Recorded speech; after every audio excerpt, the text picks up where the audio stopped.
नमस्कार दोस्तों, हर हर महादेव। सोमवार व्रत रखने से भगवान शिव सहित पूरे शिव परिवार का आशीर्वाद प्राप्त होता है। इस व्रत को कुंवारी कन्याएं मनचाहे वर प्राप्ति के लिए और सुहागिन महिलाएं अखंड सौभाग्यवती होने के लिए रखती है। सोमवार व्रत में भगवान शिव की पूजा के साथ ही व्रत कथा पढ़ना या सुनना बहुत जरूरी माना गया है। इसलिए आज की इस वीडियो में आप सुनेंगे सोमवार व्रत की संपूर्ण कथा। अगर कथा अच्छी लगी तो प्लीज़ वीडियो को लाइक ज़रूर कीजिएगा। पौराणिक कथा अनुसार प्राचीन समय की बात है। एक गांव में एक साहूकार रहता था। साहूकार धनी था, उसके पास अथाह धन दौलत थी, लेकिन उसकी कोई संतान नहीं थी। साहूकार भगवान शिव को प्रसन्न करने के लिए सोमवार को व्रत रखा करता था और व्रत के दौरान वह विधि पूर्वक भगवान शिव और देवी पार्वती की पूजा किया करता था। शाम को प्रदोष काल के समय शिवलिंग पर दीपक भी जलाता था। साहूकार की भक्ति और पूजा अर्चना को देखकर माता पार्वती ने भगवान शिव से कहा कि हे प्रभु, यह साहूकार तो आपका परम भक्त है, हर सोमवार को विधि विधान से आपकी पूजा करता है। मुझे लगता है कि आपको उसकी मनोकामना अवश्य ही पूर्ण करनी चाहिए। तब भगवान शिव ने देवी पार्वती की बात सुनकर कहा कि हे गौरी, यह संसार एक कर्म क्षेत्र है। जैसे एक किसान अपने खेत में बीज बोता है तो कुछ समय बाद उसे पेड़ मिलता है, ठीक उसी तरह इस संसार में आदमी जैसा भी कर्म करता है तो उसे उसका फल भी वैसा ही मिलता है। लेकिन माता पार्वती ने बोली भंडारी से दोबारा आग्रह किया और कहा, हे नाथ, फिर भी आप इसकी मनोकामना को पूर्ण कर दीजिए, क्योंकि यह आपका परम भक्त है, और अगर आप भी अपने भक्तों की इच्छा को पूर्ण नहीं करेंगे तो फिर भला भक्त आपकी पूजा आराधना क्यों करेंगे। माता पार्वती के इतना आग्रह करने पर भगवान शिव ने कहा, देवी, यह धनवान साहूकार है और इसका कोई भी पुत्र नहीं है, इसलिए यह सदैव चिंतित रहता है। हालांकि इसके भाग्य में किसी संतान का योग्य नहीं है, परंतु आपके आग्रह करने पर इसे पुत्र प्राप्ति का वरदान देता हूँ। लेकिन इसका पुत्र केवल 12 साल तक ही जीवित रहेगा। मैं इससे ज़्यादा कुछ नहीं कर सकता हूँ। फिर एक रात भगवान शिव ने साहूकार को स्वप्न में दर्शन दिए और कहा कि उसे जल्द ही पुत्र की प्राप्ति होगी, लेकिन उसका पुत्र दीर्घायु नहीं बल्कि केवल 12 वर्ष तक ही जीवित रह पाएगा। यह बात सुनकर साहूकार न तो प्रसन्न हुआ और न ही ज़्यादा दुखी हुआ। स्वप्न में सब कुछ जानने के बाद भी साहूकार ने पूजा अर्चना जारी रखी और कुछ दिनों के बाद साहूकार की पत्नी गर्भवती हो गई और उसने एक सुंदर बालक को जन्म दिया। बालक के जन्म से घर पर हर्षोल्लास का माहौल था, लेकिन साहूकार खुश नहीं था, क्योंकि उसे पता था कि उसके बालक का जीवन केवल 12 वर्ष तक का ही है और उसने किसी को भी यह बात नहीं बताई थी। जब वह बालक 11 वर्ष का हुआ तो साहूकार की पत्नी ने बालक के विवाह की बात साहूकार से कही, लेकिन साहूकार ने इस बात से इनकार कर दिया और उसे भिक्षा के लिए काशी भेज दिया। साहूकार ने बालक के मामा को बुलाया और पैसे देकर उन्हें बालक के साथ काशी जाने का आदेश दिया। साहूकार ने मामा भांजे से कहा कि वह काशी जाते समय रास्ते में यज्ञ कराते हुए और ब्राह्मणों को भोजन कराते हुए जाए। दोनों मामा भांजे ने ऐसा ही किया।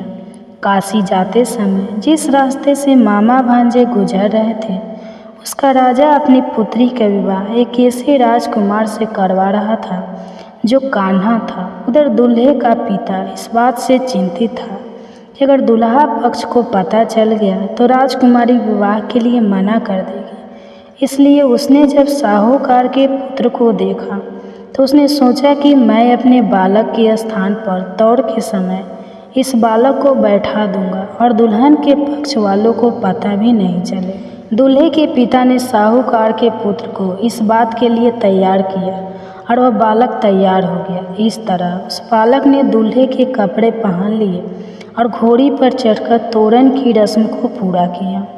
तोरण के बाद जब फेरे की बात आई तो दूल्हे के पिता ने फिर साहूकार के पुत्र से अनुरोध किया कि वह दुल्हन के साथ फेरे भी ले ले ताकि विवाह संपन्न हो सके और यह बात छुपी रहे। मामा राजी हो गए और विवाह समारोह भी संपन्न हो गया।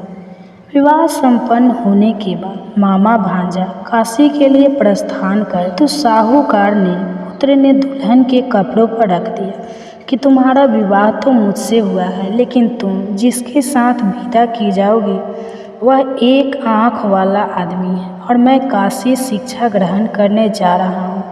जब राजकुमारी ने यह बात पढ़ी तो उसने राजकुमार के साथ जाने से इनकार कर दिया और उसने अपने पिता से कहा कि यह मेरा पति नहीं है, मेरे पति शिक्षा ग्रहण करने काशी गए हुए हैं।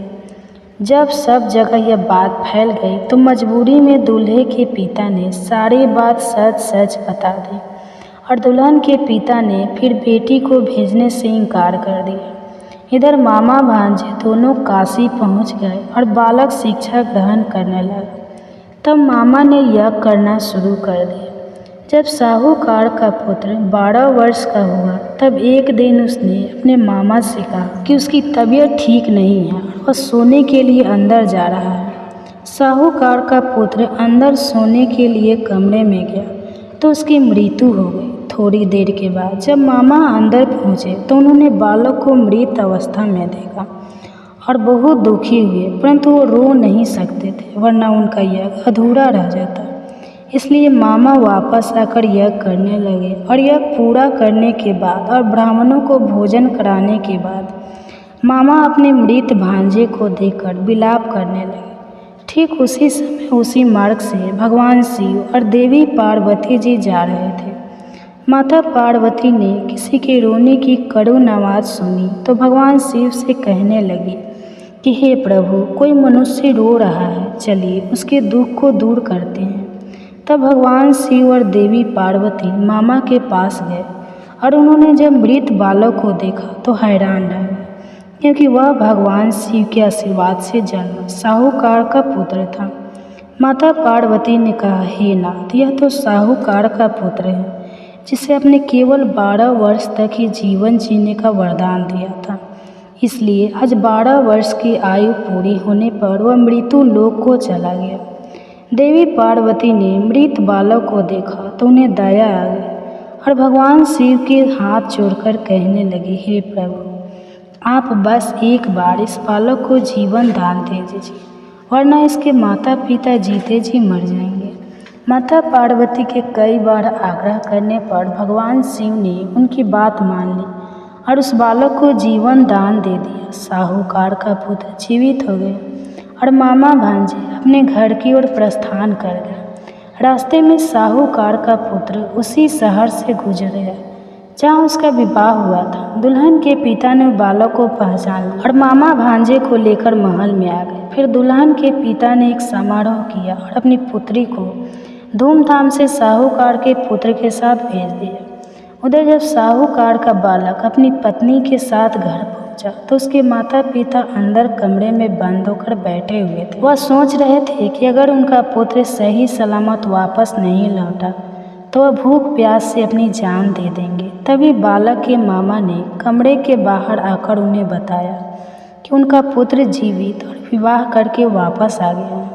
साहूकार ने बालक को जीवित देखा तो खुशी से उसका स्वागत किया और साहूकार का परिवार इस प्रकार खुशी खुशी जीवन बिताने लगा। यह सब भगवान शिव की कृपा और सोमवार व्रत का ही प्रभाव था कि साहूकार का पुत्र अल्पायु होने के बाद भी दीर्घायु हो प्राप्त हुआ। इस प्रकार जो भी भक्त सच्चे मन से भगवान शिव की पूजा करके आज के दिन इस कथा को पढ़ता है अथवा सुनता है और दूसरे को सुनाता है, भगवान शिव उनके सभी दुख दूर करते हैं, उनकी सभी मनोकामनाएं पूर्ण करते हैं। नमस्कार दोस्तों, हर हर महादेव। दोस्तों, आप सभी को सोमवती अमावस्या की हार्दिक शुभकामनाएं। हर महीने में एक बार अमावस्या तिथि पड़ती है और हिंदू धर्म में अमावस्या का विशेष महत्व होता है और अगर अमावस्या सोमवार के दिन पड़ रही हो तो ऐसे में यह अत्यंत पुण्यदायी मानी जाती है।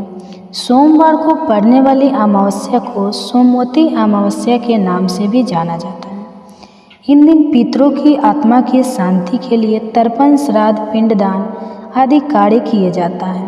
पवित्र नदियों में स्नान का विशेष महत्व होता है, क्योंकि मान्यता है कि इस पवित्र दिन पर पवित्र नदियों के जल में देवी देवताओं का वास होता है। ऐसे में नदी के जल से स्नान करने पर सभी प्रकार के पाप ताप नष्ट हो जाते हैं। नदी में स्नान करने के बाद सूर्य देव को अर्घ्य देकर फिर पितरों का तर्पण किया जाता है। सोमवार के दिन भगवान शिव सहित माता पार्वती की पूजा करने से सभी सुहागिन महिलाओं का सुहाग भी अटल रहता है, अखंड रहता है और दाम्पत्य जीवन भी मधुर बना रहता है। इस दिन पितरों की कृपा प्राप्त करने के लिए अमावस्या की व्रत कथा और भागवत गीता के 7वें अध्याय का पाठ अवश्य करना चाहिए। भागवत गीता के 7वें अध्याय का पाठ पढ़कर यदि इसका पुण्य अपने पितरों को अर्पण कर दिया जाए तो पितरों को मोक्ष मिल जाता है। आज की इस वीडियो में आप सुनेंगे सोमवती अमावस्या की कथा के साथ ही भागवत गीता के 7वें अध्याय। तो हिंदी भी पाठ है। आप सभी से अनुरोध है कि बहुत ही धैर्य और विश्वास के साथ आज की इन कथाओं की भगवत गीता का अध्ययन भी अब पूरा जरूर सुनिए। वीडियो पसंद आए तो लाइक करने के साथ ही चैनल को अगर सब्सक्राइब नहीं किया हो तो ज़रूर कर लीजिएगा, क्योंकि हमारे चैनल पर आपको हमारे सनातन धर्म में प्रचलित सभी व्रत और त्योहारों की कथाएं सुनाई जाती हैं। पौराणिक कथा के अनुसार एक साहूकार के 7 बेटे और एक बेटी थी। उनके घर अक्सर एक ब्राह्मण भिक्षा मांगने आया करता था। जब भी साहूकार की बेटी भिक्षा लेकर आती तो वह ब्राह्मण भिक्षा लेने से मना कर देता था और कहता था कि तुम्हारे भाग्य में सौभाग्य नहीं है, विधवा लिखा है। यह सुनकर साहूकार की बेटी बहुत दुखी हो जाती।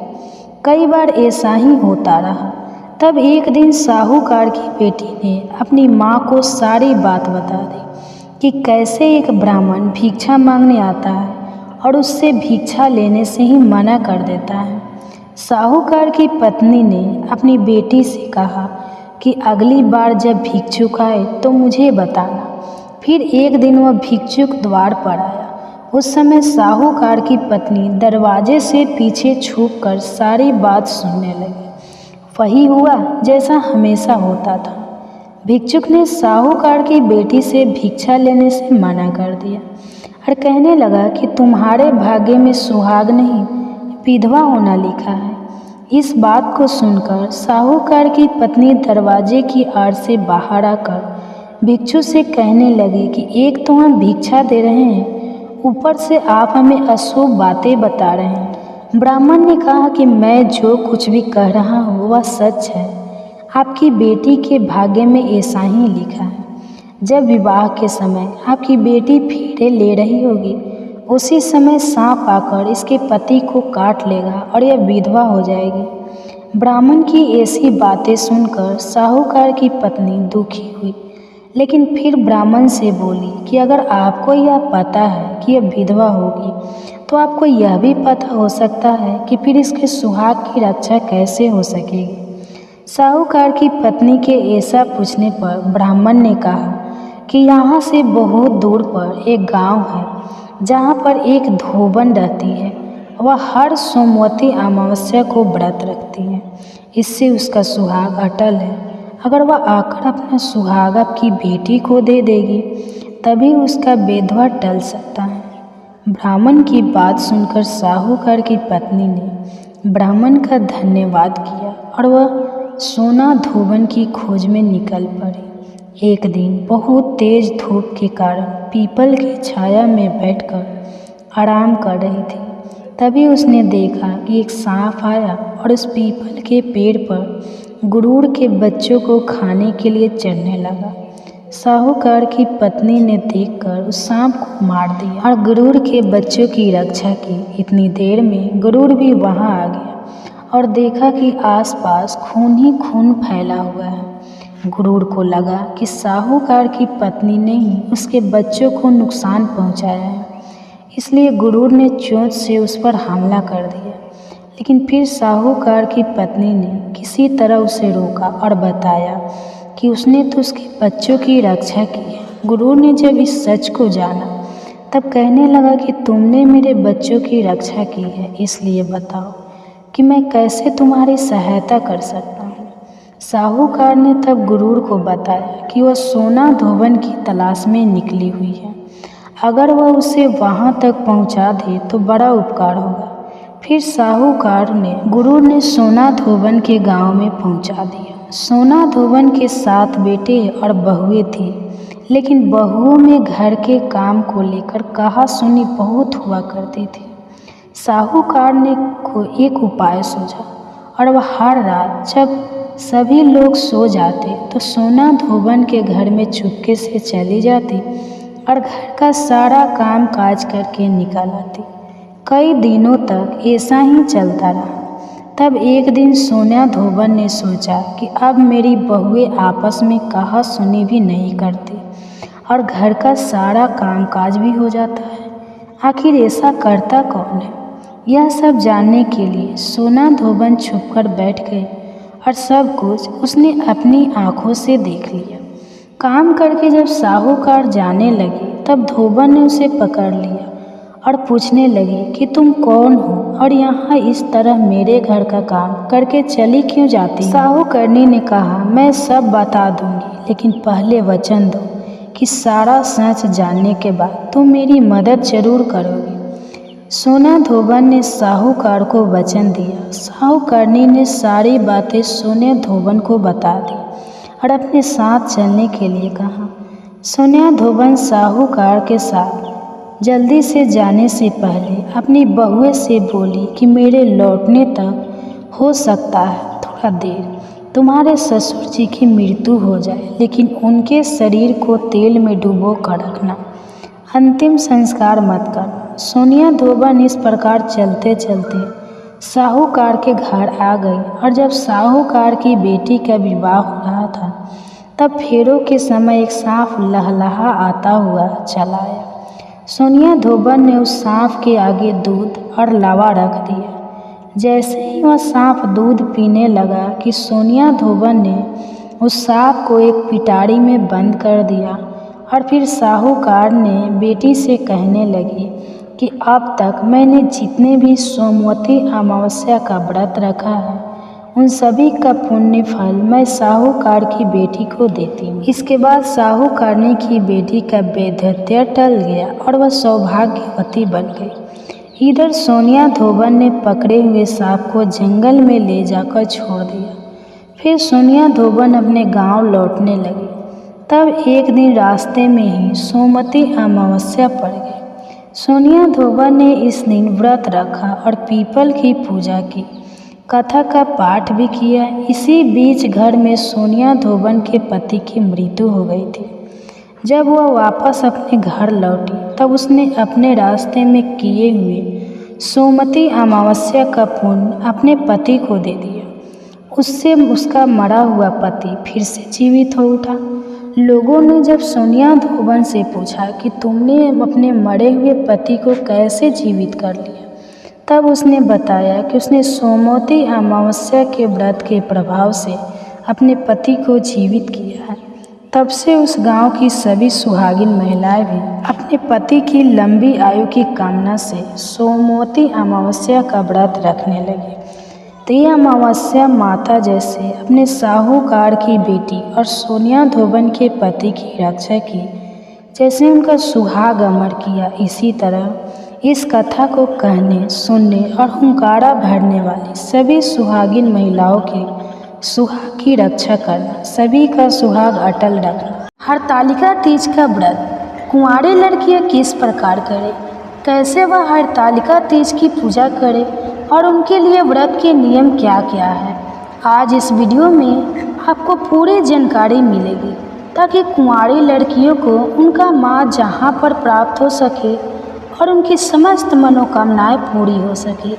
लेकिन अगर अभी तक आपने हमारे चैनल को सब्सक्राइब नहीं किया है तो जल्दी से सब्सक्राइब करके बेल आइकन को दबा दें। साथ ही इस वीडियो को लाइक करें और ज़्यादा से ज़्यादा दोस्तों के साथ शेयर करें तो आइए शुरू करते हैं दोस्तों हरतालिका तीज का पाठ। तो दोस्तों हरतालिका तीज भादो मास के शुक्ल पक्ष की तृतीया तिथि को मनाया जाता है। यह व्रत सुहागिन महिलाएं अपने पति की लंबी उम्र के लिए करती है। दोस्तों यह व्रत जितना खास सुहागिन महिलाओं के लिए होता है उतना ही व्रत कुंवारी लड़कियों के लिए भी खास महत्व रखता है। इस दिन भगवान शिव और माता पार्वती जी की पूजा का विधान ऐसा कहा जाता है कि इस दिन माता पार्वती ने भगवान शिव को पति के रूप में अपने के लिए कठोर तपस्या की थी। दोस्तों हरतालिका तीज का व्रत सुहागन महिलाओं के साथ साथ कुंवारी लड़कियों के लिए भी खास होता है। यदि कोई कुंवारी लड़की इस दिन पूरे विधि विधान से व्रत रखती है और पूजा करती है तो उसे मनचाहे वर की प्राप्ति होती है। यदि कोई कुंवारी लड़की किसी को प्रेम करती है और अगर वह हरतालिका तीज का व्रत रखती है तो उसे उसका प्रेमी पति के रूप में अवश्य प्राप्त होता है। इतना ही नहीं, उसे कन्या का वैवाहिक जीवन भी सदा सुख में बना रहता है। इसके साथ जिन लड़कियों के विवाह में विलम्ब हो रहा है या कोई दिक्कत या अड़चन आ रही है तो उसे भी हरतालिका तीज का व्रत जरूर रखना चाहिए। इस व्रत को रखना विवाह का योग शीघ्र बताता है। और यदि किसी लड़की की कुंडली में कोई ग्रह दोष है या कोई ऐसा योग बन रहा है जो उसके विवाह में बड़ा देर लगा रहा है तो उसे भी हरतालिका तीज का व्रत जरूर रखना चाहिए। इस व्रत को रखने से ग्रह समाप्त होता है और विवाह में आ रही अड़चन सभी प्रकार की परेशानियां भी खत्म हो जाएगी। तो दोस्तों चलिए अब जानते हैं कि कुंवारी लड़कियों के हरतालिका तीज के दिन व्रत और पूजा कैसे करनी है। तो सबसे पहले कुंवारी लड़कियों को यह डिसाइड करना चाहिए कि हरतालिका तीज का व्रत भी निर्जला करेगी या फिर फलाहार। आपको पता ही होगा कि हरतालिका तीज का व्रत निर्जला और निराहार रहना चाहिए, लेकिन अगर आप बिना जल और अन्न ग्रहण करें इस व्रत को नहीं कर सकती तो फिर आप फलाहार करके भी इस व्रत को कर सकती हैं। लेकिन इस व्रत में आपको नमक का सेवन नहीं करना चाहिए और इस व्रत का पारण अगले दिन सुबह किया जाएगा। दोस्तों यह व्रत और अच्छे से लेकर अगले दिन सूर्योदय तक किया जाता है, इसलिए इस दिन भर का उपवास रखना चाहिए। इसके अलावा इस दिन श्रृंगार भी करना चाहिए। श्रृंगार में कुंवारी लड़कियां इस दिन अपने हाथ में मेहंदी और हरे रंग की चूड़ी जरूर पहने। इसके अलावा हो सके तो पूजा के समय हरे रंग या पीले रंग के कपड़े पहने और माथे पर छोटी सी बिंदी लगा लेने और पैरों में पायल आदि पहन लेने। तो बस आप ध्यान रखें कि इस दिन आपको काले, सफ़ेद, भूरे या नीले रंग के कपड़े नहीं पहनना है। इस दिन आप हरे, पीले, लाल रंग के कपड़े पहने, यही शुभ रहेगा। आपको बता दें कि हरतालिका तीज पर माता पार्वती को सुहाग यानी श्रृंगार का समाज भी चढ़ाया जाता है। इसके लिए आप पहले से ही सुहाग की सारी सामग्री तैयार कर लें। इससे आप साड़ी या लाल चुनरी, मेहंदी, लिपस्टिक, बस ध्यान रखें कुंवारी लड़कियां श्रृंगार के समाज में सिंदूर और बिछिया न चढ़ाएं। बाकी आप कितनी भी सामग्री ले सकती हैं। आप 5, 7, 11 आइटम अपनी इच्छा के अनुसार रख सकती हैं। दोस्तों इस दिन कुंवारी लड़कियों को जल्दी सुबह उठकर स्नान आदि करके स्वच्छ वस्त्र धारण करना चाहिए। फिर इसके बाद आप अपने घर की पूजा स्थल पर बैठकर व्रत का संकल्प लें। आप अपने दाहिनी हाथ में थोड़ा सा जल, अक्षत, पुष्प लेकर व्रत का संकल्प लें और अपनी मनोकामना बोलें। इसके बाद आप अपनी डेली वाली पूजा करें और भगवान शिव पार्वती जी की पूजा और आरती भी करें। इसके बाद आपका निर्जला व्रत स्टार्ट हो जाएगा। या जिन लोगों ने फलाहारी व्रत रखा है तो वह सुबह की पूजा के बाद फलाहार कर सकते हैं। अब इसके बाद आप पूजा के लिए बालू या रेत या काली मिट्टी से भगवान से माता पार्वती और गणेश जी की मूर्ति अपने हाथों से बनाएं। दोस्तों हरतालिका तीज की पूजा कहीं कहीं सुबह कर ली जाती है और कई जगह हरतालिका तीज की पूजा प्रदोष काल में यानी शाम को की जाती है। प्रदोष काल यानी 3 रात के मिलने का समय होता है, तो आप प्रदोष काल में पूजा करें कि श्रेष्ठ रहेगा। यदि आप शाम को पूजा कर रहे हैं तो पुनः स्नान करके स्वच्छ वस्त्र पहनकर थोड़ा श्रृंगार करके रेडी हो जाइए। अब आप पूजा के स्थान को साफ सुथरा करके गंगा जल छिड़क कर शुद्ध कर लेंगे। अब एक लकड़ी की चौकी पर लाल रंग का वस्त्र बिछा लेंगे। उस पर भगवान शिव, माता पार्वती और गणेश जी की मूर्ति स्थापित करते हैं और उनका श्रृंगार करें। उन्हें सुंदर चमकीले वस्त्र पहनाएं, गहनों से सजाएं और फुलेरा आदि बनाएं। अब आप सबसे पहले गणेश जी का पूजन करें, इसके बाद शिव जी का और माता पार्वती जी का पूजा करें। दोस्तों, शिव जी को सफ़ेद चंदन का तिलक लगाएं, बेलपत्र, धतूरा, फूल माला आदि अर्पित करें। शिव जी को वस्त्र चढ़ाएं, इसके बाद माता पर भेंट करें, पूजा करें, उन्हें सुहाग का सामान चढ़ाएं। अब माता पार्वती और शिव जी को भोग लगाएं। आप सफ़ेद मिठाई या घर पर बनी मिठाई का भोग लगाएं। आप हलवे का भोग भी लगा सकते हैं। इस दिन खासकर कड़ी खीरे का भोग जरूर लगाएं। फिर जो भी फल उपलब्ध हो उसका भोग लगाएं। इस दिन घाट पर लोग पार्वती जी के जेवर भी बनाकर चढ़ाते हैं। इसके बाद दूध देवताल कर हरतालिका तीज की व्रत कथा पढ़ें। वह सुने। कथा सुनने के बाद आरती करके विधिवत पूजा को संपन्न करें। इसके बाद इसने रात्रि जागरण जरूर करें, भजन कीर्तन करें। फिर अगले दिन सुबह प्रातःकाल पुनः स्नान करके पूजा आदि करें। पूजा में कुंवारी लड़कियों को माँ गौरी जी के माथे पर सिंदूर लगाना है और वही सिंदूर अपने माथे पर लगाते हुए मंगोरी से प्रार्थना करें कि माँ मुझे अच्छा सुयोग सुहाग देना और आपका शीघ्र विवाह हो जाए। ध्यान रखें कि कुंवारी लड़कियों को सिंदूर माता पार्वती की मांग में नहीं लगाना। तो मैंने यह सुहागन स्त्रियां करती है व्रत, तो माता को सिंदूर चढ़ाकर सुहाग के लिए वो अपने लिए लगा लेती है। तो कुंवारी लड़कियां ऐसा ना करें। अब आपने जो भी भोग प्रसाद चढ़ाया है उसे खाकर अपने व्रत का पालन करें। आपका कड़ी खीरा हलवा खाकर व्रत खोल सकें। और अंत में जो भी पूजन सामग्री है उसे एकत्र करके साथ में भगवान की मूर्ति किसी नदी या तालाब में विसर्जित करें। इस प्रकार से आप हरतालिका तीज का व्रत पूर्ण करें। तो दोस्तों, ये जानकारी आपको अच्छी लगी तो कमेंट्स में हर हर महादेव और जय माता पार्वती जरूर लिखें।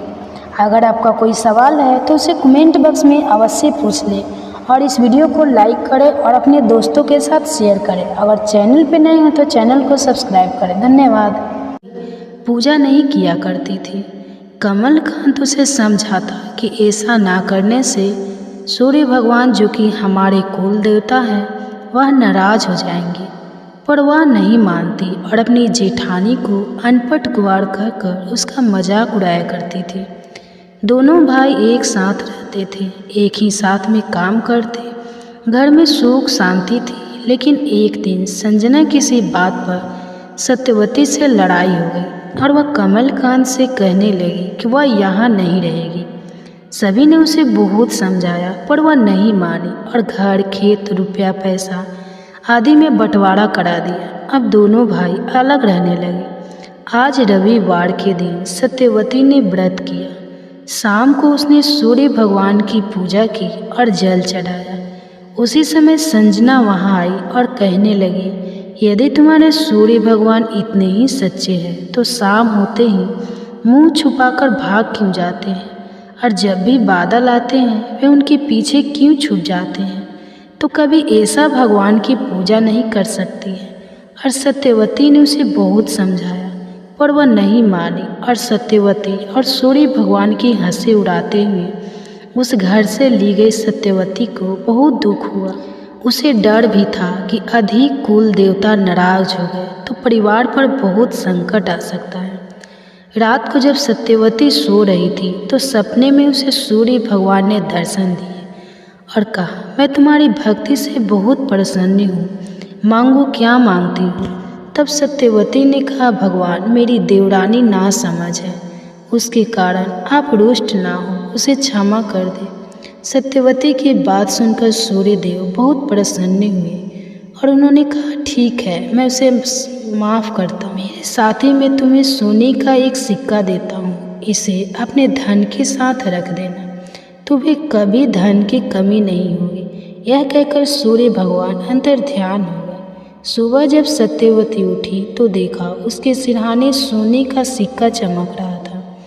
उसने अपने पति को सपने के बारे में बताया। राम प्रकाश ने सूर्य भगवान को नमस्कार किया और सिक्का अपने सिंदूक में रख दिया। कुछ दिन बाद जब उन्होंने सिंदूक खोला तो वह अधीन जेवर आदि से भरा था और उनके बीच वह सोने का सिक्का चमक रहा था। दोनों पति पत्नी अमीर हो गए। उन्होंने बहुत बड़ा मकान बनवाया और उसमें सूर्य देवता की बड़ी सी प्रतिमा स्थापित की। संजना को जब यह बात पता लगी तो उसने अपने पति से कहा, आप जाकर पता करो कि उनके पास इतना धन कहाँ से आया। कमलकांत ने मना किया पर संजना लड़ने लगी। तब कमलकांत राम प्रकाश के घर गया। दोनों भाई गले मिले और एक दूसरे से बातें करने लगे। कमलकांत के पूछने पर राम प्रकाश ने उसे सब बता दिया कि संजना ने जब यह सुना तो उसने भी लालच में आकर सूर्य भगवान का व्रत किया, पर उसके मन में जरा भी श्रद्धा नहीं थी। उसने बड़ी मुश्किल से दिन का आटा और शाम को व्रत खोला। रात में वह सोई पर उसे कोई भी सपना नहीं आया। सुबह उठकर देखा तो कहीं कोई सिक्का नहीं था। उसे लगा उसके जेठ जेठानी ने उसके पति से झूठ बोला है, भगवान तो होते ही नहीं। इस तरह वह लड़ने के लिए बाहर निकली। तभी वार्ड अधिकारी खड़ा था। उसने संजना से खाना मांगा। संजना ने उसे डांट कर भगा दिया कि वह सत्यवती के घर पहुंची। वहां जाते ही सत्यवती ने उसका स्वागत किया और पूछा कि क्या हुआ था। तब संजना ने उसे सब बता दिया। तब सत्यवती ने हंसकर कहा, भगवान किसी भी रूप में आ सकते हैं। आज अधिकारी को तुमने भगा दिया, वे सूर्य देवी ही थे। तुम्हारे यहाँ आने से पहले वह मेरे घर भोजन करके असली रूप में प्रकट होकर आशीर्वाद देकर चले गए हैं। तब संजना को अपनी भूल का एहसास हुआ और उसने वही सूर्य देव की प्रतिमा के पैर पकड़ लिए और माफ़ी मांगने लगी। सत्यवती और संजना दोनों ने भगवान सूर्य देव की पूजा की। पूजा के बाद सत्यवती ने ही सोने का सिक्का संजना को दिया। उसने मना कर दिया, उसके लालच मिल चुका था। उसके बाद जब मैं अपने घर वापस आई तो उसका घर धन धान्य से भर चुका था। सूर्यदेव इसी प्रकार सदा अपने भक्तों के जीवन में प्रकाश करते रहते हैं। सूर्यदेव। दोस्तों, आपको यह कहानी अच्छी लगी हो तो इसे अपने दोस्तों के साथ भी शेयर करें और हमारे चैनल को सब्सक्राइब करके बेल आइकन को भी प्रेस कर लें। दोस्तों, भगवान सूर्य की एक और कथा आपको सुनाने जा रहा हूँ, इसको भी आप ध्यानपूर्वक सुनिए। एक ब्राह्मण और ब्राह्मणी रहते थे किसी गांव में। दोनों ही बहुत ही गरीब ब्राह्मण छोटा मोटा काम करके अपने घर का खर्चा चलाते थे। ब्राह्मण बहुत ही धार्मिक स्वभाव की थी। सूर्य देव की परम भक्त और भगवान सूर्य की पूजा ब्राह्मण अपने काम पर निकल जाते तो ब्राह्मण भगवान सूर्य देव की पूजा पाठ करके फिर दूसरा काम करते थे। उनके रोजाना करने से पूजा पाठ, पहले भगवान सूर्य देव की पूजा करते थे, उसके बाद दूसरे काम करते थे। एक दिन की बात है, ब्राह्मण अपने काम से जल्दी घर आ गया तो उन्होंने ब्राह्मण को पूजा पाठ करते हुए देखा तो ब्राह्मण ब्राह्मणी से कहा कि तुम क्यों पूजा पाठ करती हो, क्यों अपना समय बर्बाद करती हो। पूजा पाठ से कुछ नहीं होता, तुमने इतना पूजा पाठ किया, तुम्हें हम जैसे पहले थे वैसे ही हैं। मुश्किल से 2 वक्त की रोटी की व्यवस्था हो जाती है। हमारा जीवन गरीबी में ही बीत रहा है, भगवान कुछ नहीं दिया। तुम बेकार में पूजा पाठ करती हो, पूजा पाठ करना छोड़ दो। लेकिन ब्राह्मणी ने कहा कि आप क्यों नाराज होते हैं, मुझे भगवान सूर्य देव पर पूरा विश्वास और कभी न कभी हमारी पुकार जरूर सुनेंगे और हमारे दिन भी बदलेंगे। ब्राह्मण ने कहा, ठीक है, तुम अगर इतना विश्वास है तो तुम पूजा पाठ रोज करो। ब्राह्मण अंदर चला जाता है। अगले दिन सुबह उठते ही सूर्य देव की पूजा करती है ब्राह्मणी और सूर्य देव से हाथ जोड़कर विनती करती है कि मेरी विनती सुन लो भगवान।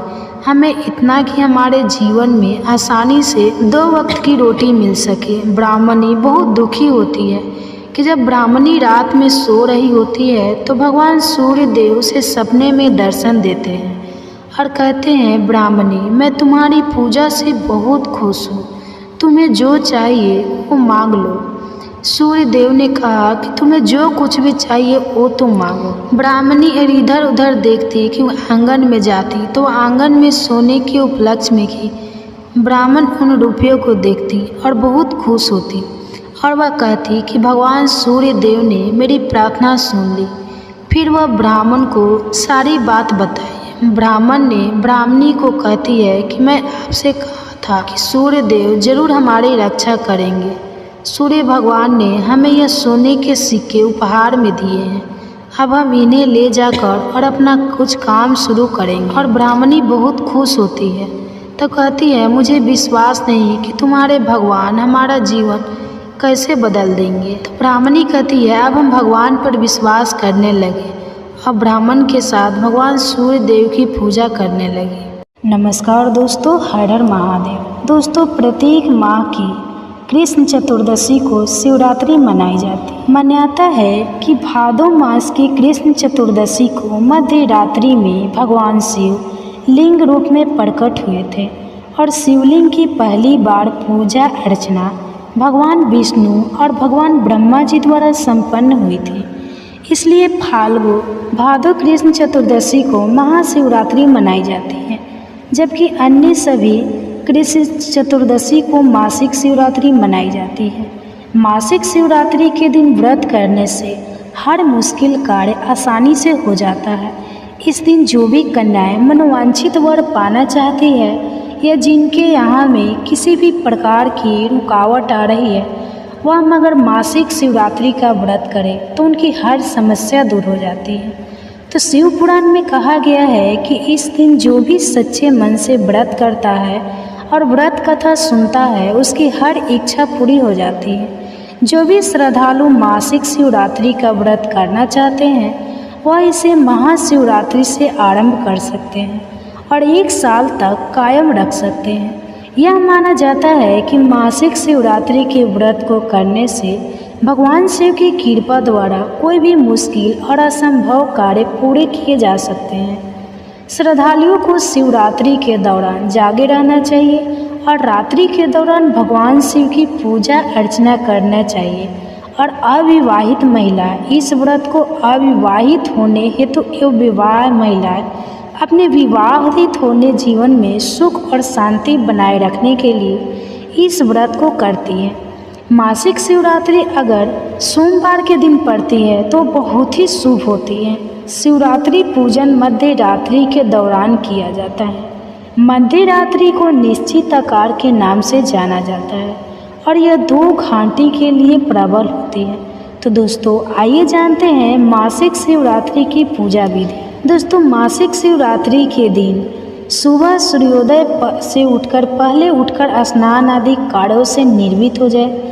अपने पास के मंदिर में जाकर भगवान शिव परिवार की धूप दीप नैवेद्य फल और फूलों आदि से पूजा करना चाहिए। सच्चे भाव से पूरा दिन उपवास करना चाहिए। इस दिन शिवलिंग पर बेलपत्र जरूर चढ़ाना चाहिए और रुद्राभिषेक करना चाहिए, क्योंकि ऐसी मान्यता है कि इस दिन शिव जी रुद्राभिषेक से बहुत ही ज़्यादा खुश हो जाते हैं। तो शिवलिंग के अभिषेक में जल, दूध, दही, शुद्ध घी, शक्कर या चीनी इत्यादि का उपयोग किया जाता है। वही अगले दिन भगवान शिव की पूजा के बाद दान आदि करके ही अपने व्रत का पालन करें।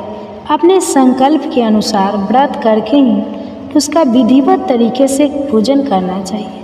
शिवरात्रि पूजन मध्य रात्रि के दौरान किया जाता है।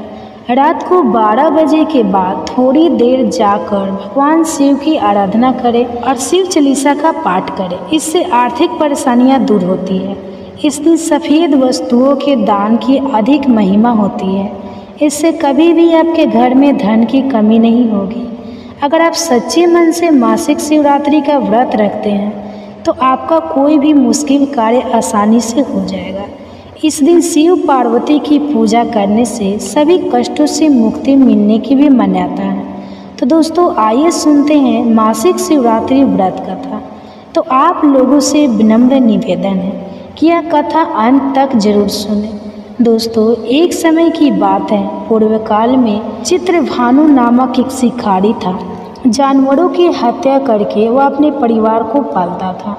वह एक साहूकार का कर्जदार था, लेकिन उसका ऋण समय पर न चुका, इसलिए क्रोधवश साहूकार शिकारी को शिवमठ में बंदी बना लिया।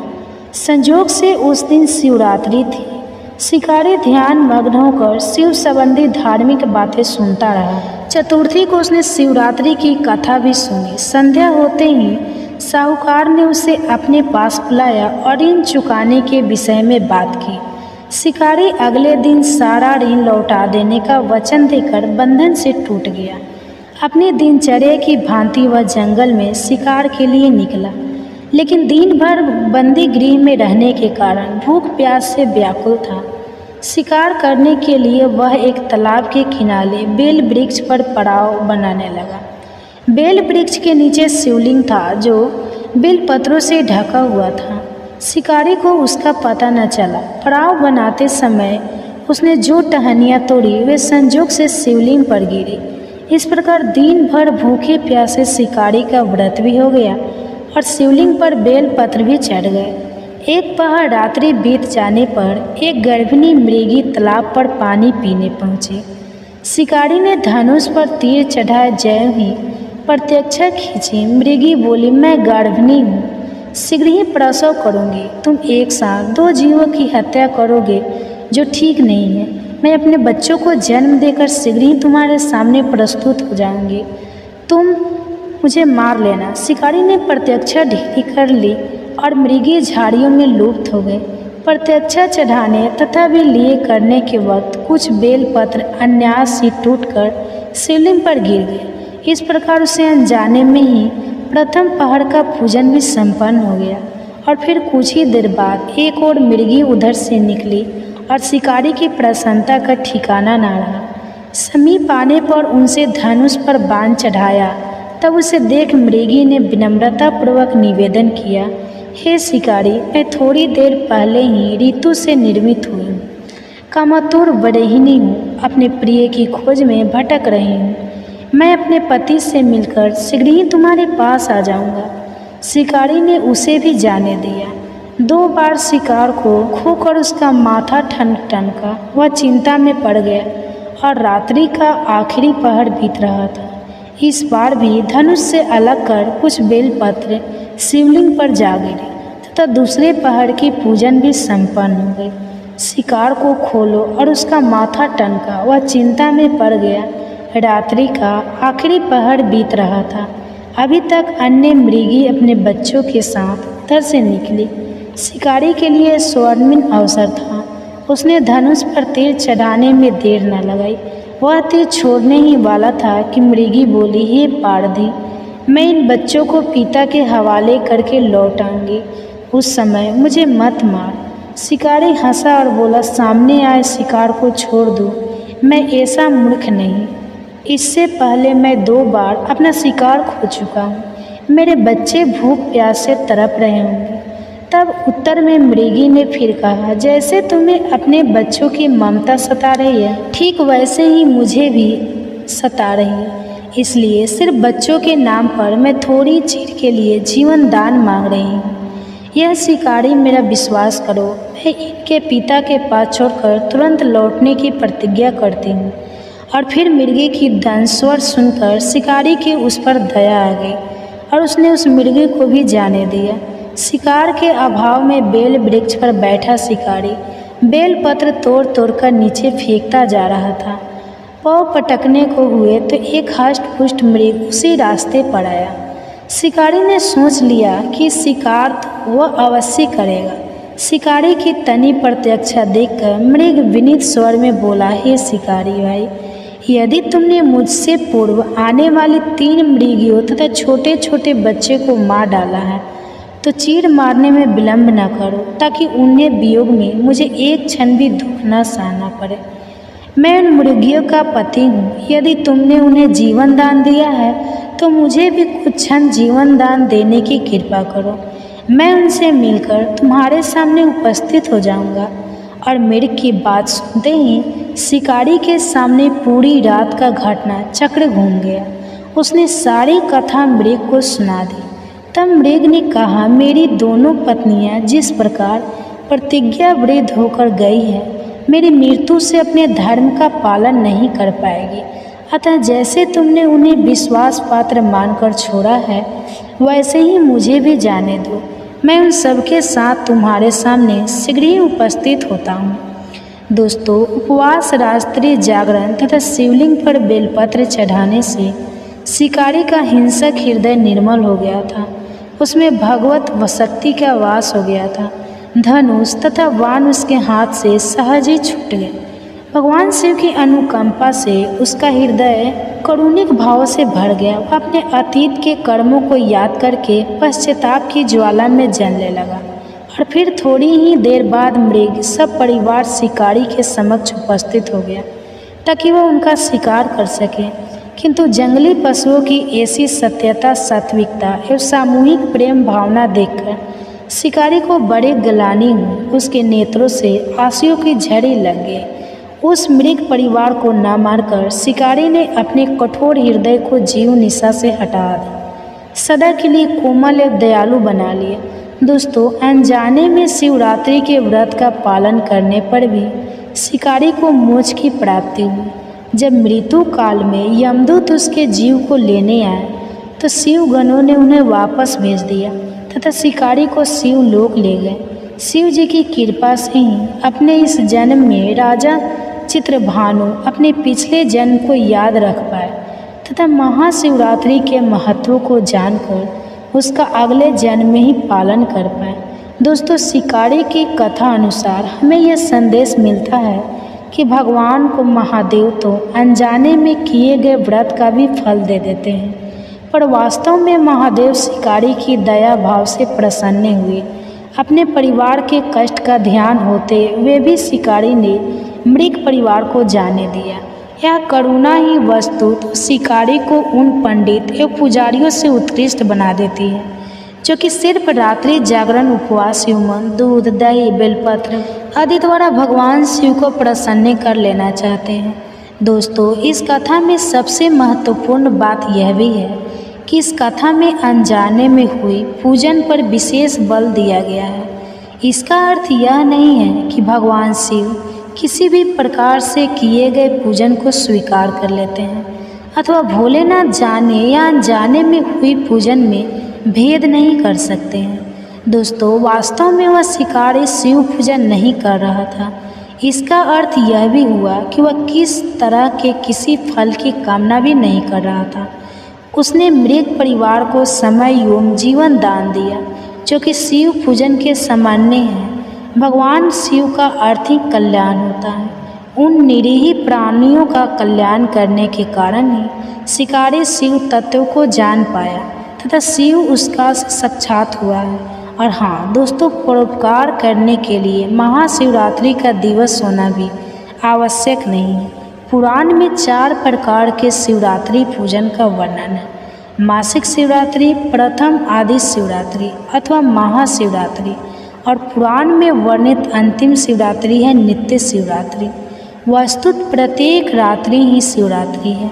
अगर हम पर कल्याणकारी आशुतोष भगवान में तुमको लीन कर दे तथा कल्याण मार्ग का अनुसरण करे तो वही शिवरात्रि का सच्चा व्रत है। हे भोलेनाथ, जैसी कृपा अपने रुचिकारी पर की वैसे ही कृपा इस कथा को कहते सुनते और हमारा धरती पर करना।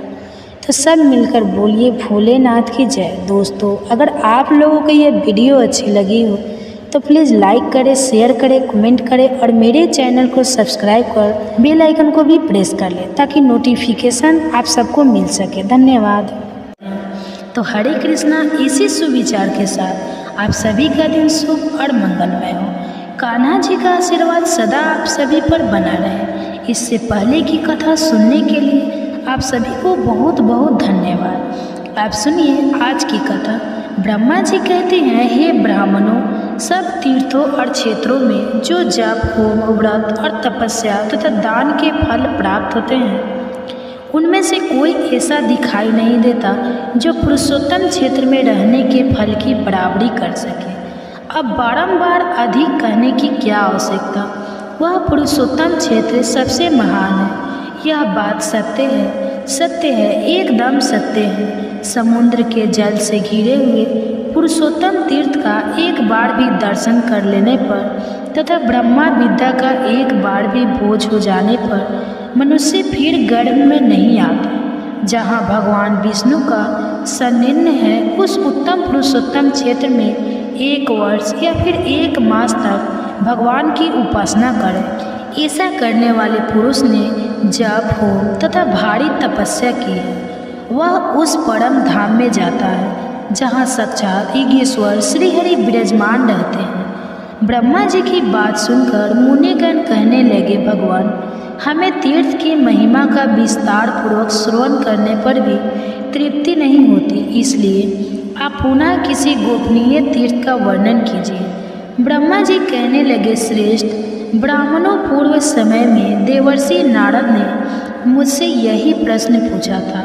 उस समय मैंने प्रयत्न पूर्वक जो कुछ उनसे कहा था वही तुम्हें भी बतलाता हूँ। सुनो नारद जी। नारद जी ने पूछा, जगपते स्वर्ग लोक, मृत लोक और रसातल में कुल कितने तीर्थ हैं तथा सभी तीर्थों में सदा कौन सबसे बढ़कर तीर्थ है? कृपया बताइए। ब्रह्मा जी बोले, देवर्ष, स्वर्ग लोक, मृत लोक और रसातल में 4 प्रकार के तीर्थ हैं। दव, आसु, आर्स और मानुष, यह तीनों लोक में विख्यात है। जम्बू द्वीप में भारतवर्ष तीर्थ भूमि है, वह तीनों लोकों में विख्यात है। बेटा, वह कर्म भूमि है, इसलिए उसे तीर्थ कहते हैं। पहले मैंने तुम्हें जो बताए हैं वे सब तीर्थ भारतवर्ष में ही हैं। हिमालय और विंध्य पर्वत के बीच में 6 ऐसी नदियाँ हैं जिनका प्रकट ब्रह्मा, विष्णु तथा शिव इन देवताओं से हुआ है। इसी प्रकार दक्षिण समुद्र तथा विंध्य पर्वत के बीच में भी 6 देव संभव नदियाँ हैं। यह 12 नदियाँ प्रधान रूप से बताई गई हैं। गोदावरी, भीमरथी, तुंगभद्रा, कृष्णवनी, तापी और पयोसनी, यह विंध्य पर्वत के दक्षिण की नदियाँ हैं। भागीरथी, नर्मदा, यमुना, सरस्वती, विशोका और विशस्त, यह विंध्याचल और हिमाचल पर्वत से संबंध रखने वाली नदियाँ हैं। इन पुण्यम नदियों को देव तीर्थ बताया गया है। कोलासल, वृत्त, त्रिपुर, अंधक है, मूर्धा, लवंग, नमु, शंख, यम, पताल, केतु, मय तथा पुष्कर इनके द्वारा आवृत तीर्थ आसु कहलाते हैं। प्रभास, भार्गव और अगस्त्य, नारायण, विशिष्ट, भरद्वाज, गौतम और कश्यप, इन ऋषि मुनियों द्वारा सेवित तीर्थ ऋषि तीर्थ हैं। अमरीश, हरिचंद्र, मधाता, मनुकुरु, कंखल, भद्राक्ष, असर, अशुभ, नचिकेता, वृषा, कपि तथा अरिदम आदि मानवों द्वारा निर्मित तीर्थ मानुष कहलाते हैं। यह सब यश तथा उत्तम फल की सिद्धि के लिए बने गए हैं। तीनों लोकों में कहीं भी जो अपने आप प्रकट हुए देव तीर्थ हैं, उन्हें पुण्य तीर्थ कहा गया है। इस प्रकार मैंने तीर्थ भेद बतलाया है। महादैत्य राजा बलि देवताओं के अजय शत्रु हुए। उन्होंने धर्म, यश, प्रजा पालन, गुरु भक्ति, सत्य भाषण, बल पराक्रम, त्याग और क्षमा के द्वारा वह सामान्य प्राप्त किया जिसकी लोकों में कहीं कोई तुलना ही नहीं है। उनकी बढ़ती हुई समृद्धि को देखकर एक बार देवताओं को बड़ी चिंता हुई। वे आपस में सलाह करने लगे कि हम बलि को कैसे जीते। राजा बलि के शासनकाल में तीनों लोक निष्कर्ष थे। कहीं पर आदि, व्याधि या शत्रुओं की बाधा नहीं थी। अनावृष्टि और अधर्म का तो नाम भी नहीं था। स्वप्न में भी किसी को दुष्ट पुरुष का दर्शन नहीं होता था। देवताओं को उनकी उन्नति बाण की तरह चुभने लगी। बलि की कृति रूपी तलवार से वे टुकड़े टुकड़े हुए जाते थे तथा उनके शासन रूपी शक्ति से देवताओं के समस्त अंग विदीर्ण हो रहे थे, इसलिए उन्हें कभी कांति नहीं मिलती थी। अब देवता उनसे द्वेष करने लगे। उनके यश रूपी अग्नि से जलने लगे। इसलिए देवतागण व्याकुल होकर भगवान विष्णु की शरण में गए। जाकर देवतागण कहने लगे, शंख चक्र और गदा धारण करने वाले जगन्नाथ, हम पीड़ित हैं, हमारी सत्ता छीन गई है। आप हमारी ही रक्षा के लिए अस्त्र शस्त्र धारण करते हैं। आप जैसे स्वामी के होते हुए हम पर ऐसा दुख आ पड़ा है। हमारी जो वाणी आपको प्रणाम करती थी, वही एक दैत्य को कैसे नमस्कार करेगी। हे सुरेश्वर, आपको ऐश्वर्य से पुष्ट होकर अपने ही पराक्रम से तीनों लोकों को जीतकर हम स्थिर होंगे। अब दैत्य को हम कैसे नमस्कार करें। देवताओं का ऐसा वचन सुनकर दैत्यों का संहार करने वाले भगवान ने देव कार्य की सिद्धि के लिए इस प्रकार कहा। श्री भगवान बोले, देवताओं, बलि मेरा भक्त है, उसे देवता या असुर कोई भी नहीं मार सकते। जैसे तुम लोग मेरे द्वारा पालन पोषण के योग्य हो, वैसे ही बलि भी है। मैं बिना युद्ध के ही स्वर्ग से बलि का राज्य छीन लूँगा और को बांधकर तुम्हारा राज्य तुम्हें लौटा दूंगा। ब्रह्मा जी कहते हैं, बहुत अच्छा कहकर देवता स्वर्ग में चले गए। इधर देवताओं के स्वामी भगवान विष्णु ने अदिति के गर्भ में पड़े। उनके जन्म के समय अनेक प्रकार के उत्सव होने लगे। यज्ञेश यज्ञ पूर्वक पुरुष स्वयं ही वामन रूप में अवतरित हुए। इसी समय बलवान में श्रेष्ठ बलि ने अश्वमेघ यज्ञ की दीक्षा ली। प्रधान ऋषि तथा वेद वेदांग के ज्ञाता पुरोहित शुक्राचार्य ने उस यज्ञ का आरंभ कराया। स्वयं शुक्र ही यज्ञ के आचार्य थे। उस यज्ञ में भविष्य का भाग लेने के लिए जब सब देवता निकट आए, तब दान दो, भोजन करो, सबका सत्कार करो, पुण्य हो गया, पुण्य हो गया, ऐसा शब्द यज्ञ मंडप में गूंजने लगे। उस समय विचित्र कुंडल धारण किए साम गान करते हुए वामन जी धीरे धीरे यज्ञशाला में पहुंच गए और आने पर वे यज्ञ की प्रशंसा करने लगे। शुक्राचार्य ने उन्हें देखते ही समझ लिया कि यह ब्राह्मण रूपधारी वामन देवता वास्तव में दैत्यों के विनाशक यज्ञ और तपस्या के फल देने वाले और राक्षस कुल का संहार करने वाले साक्षात विष्णु हैं। बलवान में श्रेष्ठ महातेजस्वी राजा बलि क्षत्रिय धर्म के अनुसार विजय होकर भक्तिपूर्वक धन का दान करते हुए अपनी पत्नी के साथ यज्ञ की दीक्षा लेकर बैठे थे और भविष्य का हवन करते हुए यज्ञ पुरुष का ध्यान कर रहे थे। शुक्राचार्य जी ने वामन जी को पहचान कर तुरंत ही राजा बलि से कहा, राजन, यह जो बौने शरीर वाले ब्राह्मण तुम्हें यज्ञ में आए हैं, ये वास्तव में ब्राह्मण नहीं, यह यज्ञ वाहन यज्ञेश श्री विष्णु हैं। प्रभु, इसमें तीन संदेह नहीं कि यह देवताओं का हित करने के लिए बालक रूप धारण करके तुमसे कुछ याचन करने आए हैं। इसलिए पहले मुझसे सलाह लेकर पीछे इन्हें कुछ देना चाहिए। यह सुनकर शत्रु विजय बलि ने अपने पुरोहित शुक्राचार्य से कहा, मैं धन्य हूँ जिसके घर पर साक्षात ईश्वर मूर्तिमान होकर पधारे और कोई याचना करते हैं।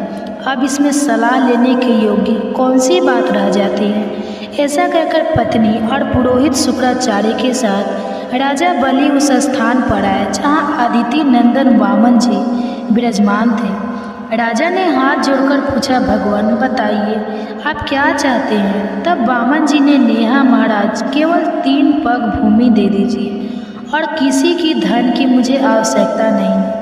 बहुत अच्छा कहकर राजा बलि ने रत्न जट कलश से जल लिया और वामन जी को भूमि संकल्प करके दे दी। सभी महर्षि और शुक्राचार्य चुपचाप मौन हुए देखते रहे। वामन जी ने धीरे से कहा, राजन, स्वस्थ आप सुखी रहे, मुझे मेरे नापी हुई 3 पग भूमि दे दीजिए।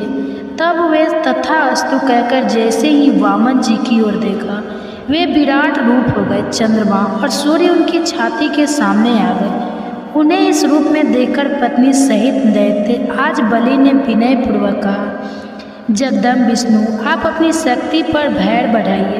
तब श्री विष्णु बोले, दैत्य, आज देखो मैं पैर बढ़ाता हूँ। बलि ने कहा, बढ़ाइए प्रभु, अवश्य बढ़ाइए।